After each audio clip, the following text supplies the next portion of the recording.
Tukianzia kwenye namna ambavyo bao lenyewe limefungwa, aina ya mpira ambao Nasoro Saadun alivyopokea mpira ule bila shaka kutoka kwa Faila Sufi, na namna ambavyo Jefte Kitambala Bola alivyoichambua safu ya ulinzi kwa maana ya kuchagua wapi ambapo anapaswa kusimama kama mshambuliaji wa mwisho na kile ambacho alikwenda kukifanya. Pengine sifa hizi unazipeleka kwa nani kwanza, ambaye alikuwa ndio mpishi wa bao hili? Tazama build up ya bao lenyewe. Ilikuwa ni build up nzuri, hata ukitazama namna ambavyo tungewezwa. Akaminko akabadilisha uelekeo, akaweka pasi eneo ambalo Faisal Salum alibaini, kwa sababu ana jicho zuri la kuangalia nafasi. Akagundua distance baina ya Saadun na distance ya mabeki wa Simba. Ilikuwa inatosha kabisa kumpa pasi ambayo inatafsiri nini anaenda kufanya. Mara kadhaa hapa nilikuwa nishawahi kuzungumza shape ya Simba inavyocheza, na nilikuwa na laumu sana namna ambavyo Pandev alikuwa na Pantev.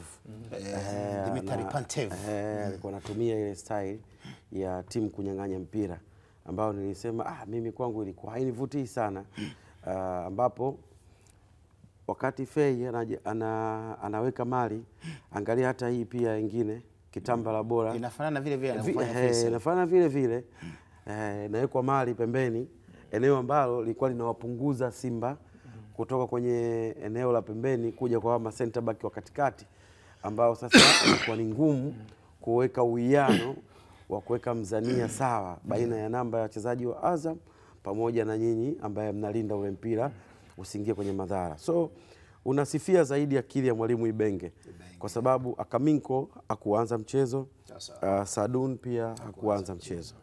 Manake mpaka half time mechi ilikuwa iko sawa. Baada ya pale nafikiri wakati mechi inaendelea kuna kitu alibaini. Umeona kama hapa kama producer hapo, tusimamishia producer, usitufanyie lo mbaya. Kesho sikukuu. Umeona bana? Kesho ndio 9 Disemba. Usifanyie hivyo producer. Umeona? Ile build up ya kwanza. Build up ya kwanza. Umeona? Wakati ile mali umeona hapo. Umeona hapo wale wote ambao watakiwa kuwa kwenye position, natural position, upande wa Simba Sports walikuwa hawapo. Unamuona yule kule. Unamuona Kapombe alipo. Angalia, umeona huko kwa Edinado. Ndio. Ambapo anatakiwa kuwepo nani? Anthony Mligo. Kwa huko alipo Edinado itapaswa kuwa Mligo. Alipo Saadun atakiwa kuwepo Shomari Kapombe. Sasa haya ni madhaifu ambayo Ibenge aliyaona wakati mechi inaendelea. Akagundua kuna haja ya kuingiza mtu kwenye eneo lile na mwenye kasi kama ile.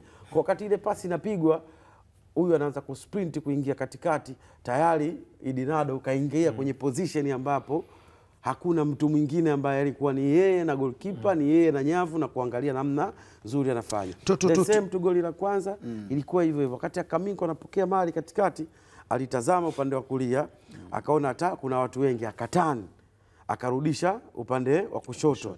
Alivyorudisha upande wa kushoto, Fei akawa amesogea mbele. Kwa Fei kitendo cha kusogea tu mbele, Fei akawa amejitenganisha baina yeye na safu ya kiungo ya Simba.